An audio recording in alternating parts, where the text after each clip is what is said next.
ప్రజలు నచ్చి మెచ్చి ప్రజాప్రభుత్వం కావాలని, అది ఇందిరమ్మ రాజ్యంతోనే సాధ్యమని ప్రజల దీవెనలతో తెలంగాణ రాష్ట్రంలో ఇందిరమ్మ ప్రభుత్వం వచ్చి 2.5 సంవత్సరాలు దాటింది. ఈ 2.5 సంవత్సరాల్లో పేదవాడి కష్టం తెలిసిన ఈ ప్రభుత్వం పేదవాళ్లకు చేస్తానన్న సంక్షేమ కార్యక్రమాలన్నీ ఒక్కొక్కటి చేస్తూ అభివృద్ధిని కూడా ఎక్కడా కుంటు పడనీయకుండా, రాష్ట్ర ఆర్థిక పరిస్థితి సహకరించకపోయినా గౌరవ ముఖ్యమంత్రి రేవంత్ రెడ్డి గారి నాయకత్వంలోని ఈ ప్రజా ప్రభుత్వం నిరంతరము ప్రజల మధ్యనే శాసనసభ్యులు గాని, శాసన మండలి సభ్యులు కానీ, పార్లమెంటు సభ్యులు గాని, మంత్రులు, ముఖ్యమంత్రి గారు నిరంతరము ప్రజలకు అందుబాటులో ఉండి ముందుకు నడుస్తున్నాం. ఈ ప్రభుత్వం వచ్చిన లగాయతు ఆనాడు ఎన్నికల ముందు మా నాయకులు రాహుల్ గాంధీ గారు, ప్రియాంక గాంధీ గారు, ఖర్గే గారు, సోనియా గాంధీ గారు చెప్పిన మాట ప్రకారం ధరణిని బంగాళాఖాతంలో వేస్తామని చెప్పి అన్న పాట ప్రకారం బంగాళాఖాతంలో వేయటమే కాకుండా ప్రజలు నచ్చే మెచ్చే భూభారతి చట్టాన్ని తీసుకొచ్చాం. ఈ చట్టం కూడా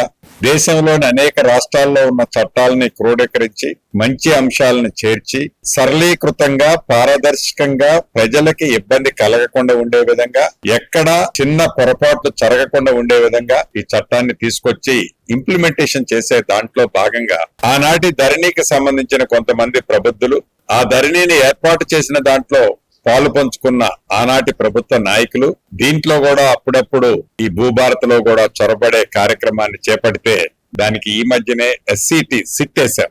నిజాయితీ అయిన ఆఫీసర్ను దానికి వేసి దాని పని అది రాబోయే కొద్ది రోజుల్లోనే దానికి సంబంధించిన బేసికల్ గా కొన్ని అంశాలని ఇవ్వబోతుంది. ఇది రాష్ట్ర ప్రజల ముందు పెట్టి దాని మీద ఏ రకమైన చర్యలు తీసుకోవాలనో ప్రజలు కోరుకునే చర్యలే ఈ రాష్ట్ర ప్రభుత్వం తీసుకుంటుంది. అదే విధంగా ఇల్లు పేదవాడి ఆత్మ గౌరవానికి చిహ్నంగా, ఇల్లు అంటే 4 ఇటుకలు పెట్టకుండా ఆత్మ గౌరవాన్ని కాపాడే విధంగా, గౌరవంగా గర్వంగా కాలరెత్తుకొని తిరిగే విధంగా ఆర్థికంగా సహకరించకపోయినా రాష్ట్ర ఆర్థిక పరిస్థితి మొదటి విడత రాష్ట్ర వ్యాప్తంగా 4.5 లక్షల ఇళ్లు, రెండో విడత రాష్ట్ర వ్యాప్తంగా 2.5 లక్షల ఇళ్లు, రమారమి 7 లక్షల ఇళ్లు, ప్రతి ఇంటికి 5 లక్షల రూపాయల చొప్పున ఆనాటి ప్రభుత్వం లాగా కాగితానికే పరిమితం కాకుండా ఎన్నికల ముందే ఇవ్వకుండా ప్రభుత్వం ఏర్పడిన మొదటి సంవత్సరం నుంచి 2 విడతల్లో ఇల్లు ఇచ్చాం. 7 లక్షల రూపాయలు రూరల్లో, కోర్ హైదరాబాద్ ప్రాంతంలో 7 లక్షల ఇళ్లు రూరల్ ప్రాంతంలో, కోర్ అర్బన్ హైదరాబాద్ లో 1 లక్ష ఇళ్లు, 8 లక్షల ఇళ్లు ఇప్పటి వరకు 2 విడతల్లో శాంక్షన్ చేశాం. హైదరాబాద్ పట్టణంలోనైతే 5 లక్షల రూపాయలతో పాటు 60 లక్షల నుంచి 1 కోటి పైగా చేసే అన్డివైడెడ్ షేర్ ల్యాండ్ ని కూడా ప్రైమ్ ఏరియాల్లో ధనికులమని చెప్పుకునే బంజారా హిల్స్, జుబ్లీ హిల్స్ లాంటి ప్రాంతంలో, పల్కనామా ప్యాలెస్ లాంటి ప్రాంతాన్ని ఆనుకొని ఉన్న ప్రాంతంలో కూడా పేదవాడు గౌరవంగా బతికే విధంగా ఇల్లు కట్టించే కార్యక్రమాన్ని ఆల్రెడీ మొన్ననే గౌరవ ముఖ్యమంత్రి రేవంత్ రెడ్డి గారి చేతుల మీదుగా శంకుస్థాపన చేసుకుని వడివడిగా 1 లక్ష ఇళ్లు పూర్తి చేసే విధంగా పయనిస్తున్నాం. దీంతో పాటు ఇందాక నేను చెప్పినట్లు భూ సమస్యల పరిష్కారం కావాలంటే సర్వే చేయాలని, ఈ సర్వే అనేది ప్రధాన అంశంగా ఏజెండాగా పెట్టుకుని రాష్ట్ర వ్యాప్తంగా మొదటి విడత ప్రతి జిల్లాలో 70 రెవెన్యూ గ్రామాలు ఐడెంటిఫై చేసి ఫస్ట్ ఫేజ్ లో ఈ 70 గ్రామాలకు సంబంధించిన సర్వేలకు సంబంధించిన అంశాన్ని కూడా ఈ రోజు కరీంనగర్ మొదటి జిల్లా రివ్యూ చేసుకోవడం జరిగింది. స్థానిక శాసనసభ్యులు, ప్రతిపక్షంలో ఉన్న శాసనసభ్యులు, శాసన మండలి సభ్యులు కూడా ఈ కార్యక్రమంలో పాల్పంచుకున్నారు.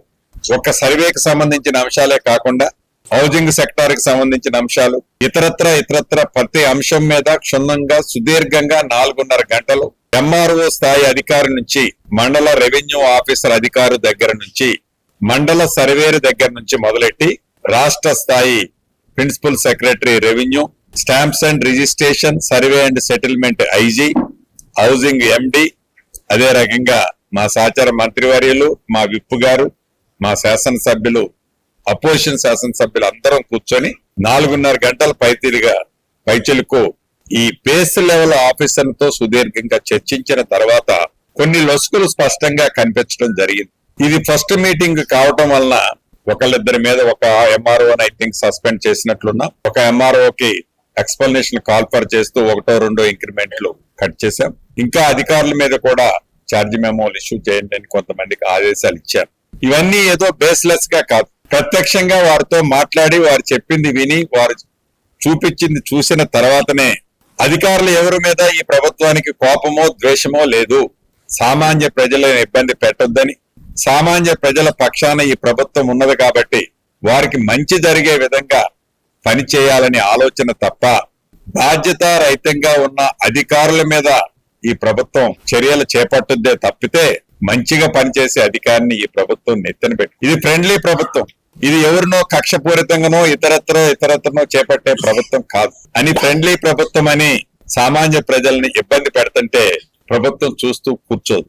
అదే విధంగా ఇది ఈ రోజు ఒక్క రోజు ఏదో కరీంనగర్ వచ్చేది, జగిత్యాల వచ్చేసి కరీంనగర్ ఉమ్మడి జిల్లా రివ్యూ మీటింగ్ పెట్టుకోవటమే కాదు, భవిష్యత్తులో మా సహచార మంత్రులు కానీ, మా సహచార విప్పులు కానీ, మా సహచార శాసనసభ్యులు కూడా ఇన్ డెప్త్ గా సర్వే విషయంలో కానీ, హౌసింగ్ సెక్టార్ లో కానీ, ఈ స్టాంప్స్ అండ్ రిజిస్ట్రేషన్ వ్యవస్థలో కానీ ఇతరత్ర ఈ రోజు ఏ రకంగా అయితే రివ్యూ జరిగిందో భవిష్యత్తులో ప్రతి నియోజకవర్గంలో ఇదే రకంగా రివ్యూ జరిగేటట్లు కలెక్టర్లకి మా సభ్యుల్ని రిక్వెస్ట్ చేశాం, కలెక్టర్లకు ఆదేశాలు ఇచ్చాం. ఆ దిశలో భవిష్యత్తులో వడివడిగా మేము టార్గెట్ ఒక 1.5 year లో రాష్ట్ర వ్యాప్తంగా ప్రతి అంగుళాన్ని సర్వే చేసి, ఈ సర్వే చేసిన దాన్ని వివాద రహితమైన భూమి టైటిల్ తో సహా ప్రతి మనిషికి ఆధార్ ఎలా ఉంటుందో భూభారతి చట్టంలో చెప్పినట్టు భూధార్ ఇస్తామని, దాన్ని కోఆర్డినేట్స్ తో కూడిన మ్యాప్ ఇస్తామని చెప్పిన ప్రకారం చేసే దిశగా చిత్తశుద్ధితో ఈనాడు ఈ సమాలో మెయిన్ కాన్సన్ట్రేషన్ దాని మీద చేయటం జరిగింది. కొంతమంది నాయకులు ఒంటి నిండా విషయం నింపుకొని ఈ 22A అనే అంశమనో ఇతరత్రో ఏవైతే అవాకులు చవాకులు పేరే అంశాన్ని కూడా చర్చ వచ్చింది. దానికి సంబంధించిందో కూడా చాలా క్లారిటీగా చెప్పాం. ఏవైతే గౌరవ కలెక్టర్లు పని రెస్ట్లోనా ఇతరత్ర కొన్ని పొరపాటు చేశారో యుద్ధ ప్రాతిపదిక మీద వాటిని ఆల్మోస్ట్ మోర్ దాన్ 90-95% హైదరాబాద్ కోరు ప్రాంతంలో నేను 4-5 రోజుల క్రితం ఏదైతే సమస్య చెప్పానో ఇప్పటికే అవి 90-95% ఇష్యూస్ రిజాల్వ్ చేశాం. అదే రకంగా రూరల్ ప్రాంతంలో కూడా మా శాసన సభ్యులు ఒకళ్ళిద్దరు, అర్బన్ ప్రాంతంలో కూడా 1 చోట 2 చోట్ల ప్రాబ్లం ఉందంటే అది కూడా కలెక్టర్లకు ఆదేశాలు ఆ రోజు ఇచ్చాను. వాటిని కొన్ని రెక్టిఫై చేశామన్నారు. ఇంకా అరాకొరా ఉంటే వాటిని కూడా క్లారిఫై చేయమని ఆదేశాలు ఇవ్వటం జరిగింది.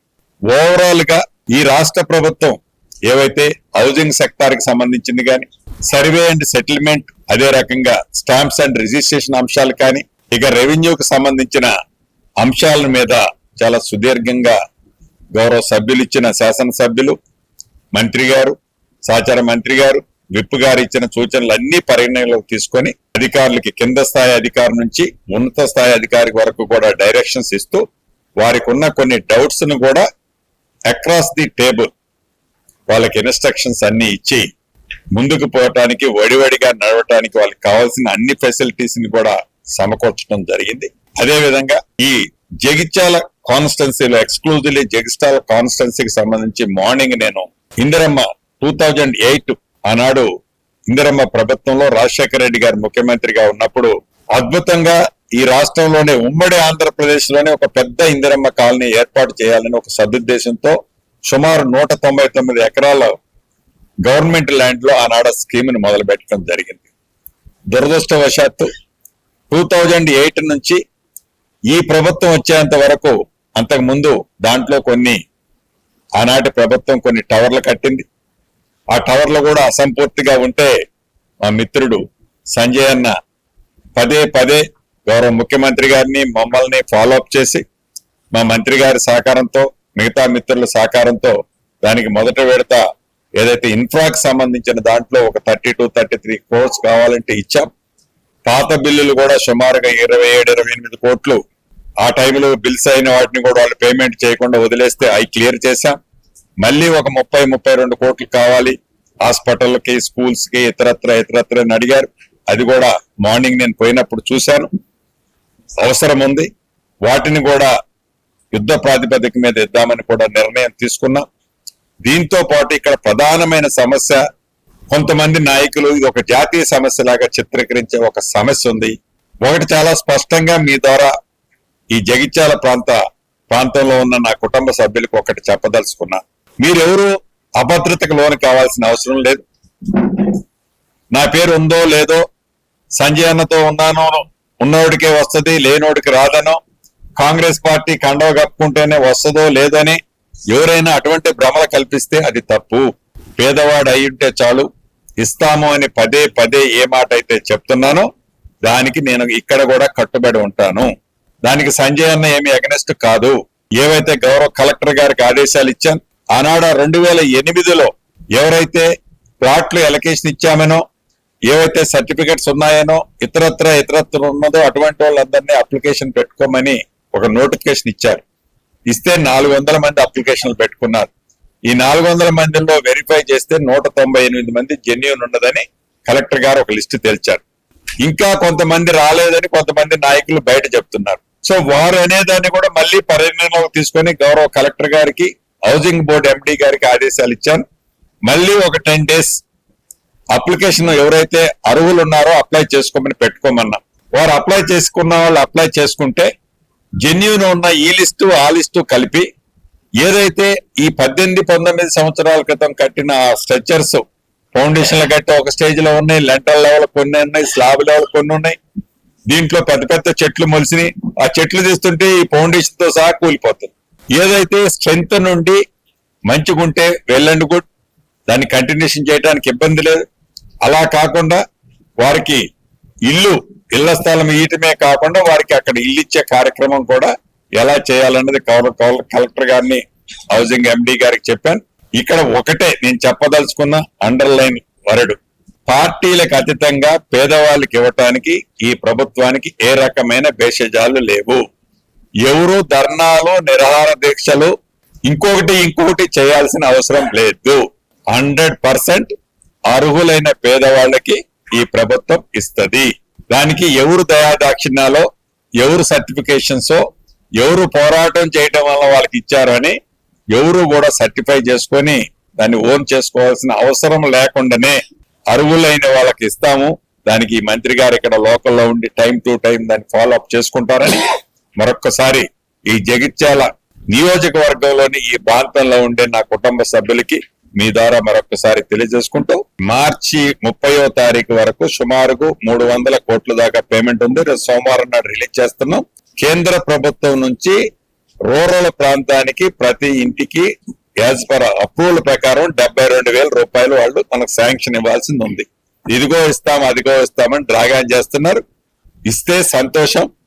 ఇక దాన్ని డ్రాగాన్ రాష్ట్ర ప్రభుత్వం చేయకుండా మార్చి 31 వరకు ఏవైతే కంప్లీట్ అయినాయో 300 కోట్లు మండే నాడు రిలీజ్ చేస్తున్నాం. మిగిలిన సోదరులందరికి కూడా ఏదైతే ఉందో విత్ ఇన్ 1 month లోపు అవి కూడా ₹1 అన్న 5 లక్షల రూపాయల్లో ₹1 కూడా ఎవరో అడిగితే కాదు, ఈ ప్రభుత్వం ఇస్తదనేది రాష్ట్ర వ్యాప్తంగా ఉన్న నా ఇందిరమ్మ కుటుంబ సభ్యులకి తెలియజేస్తాను.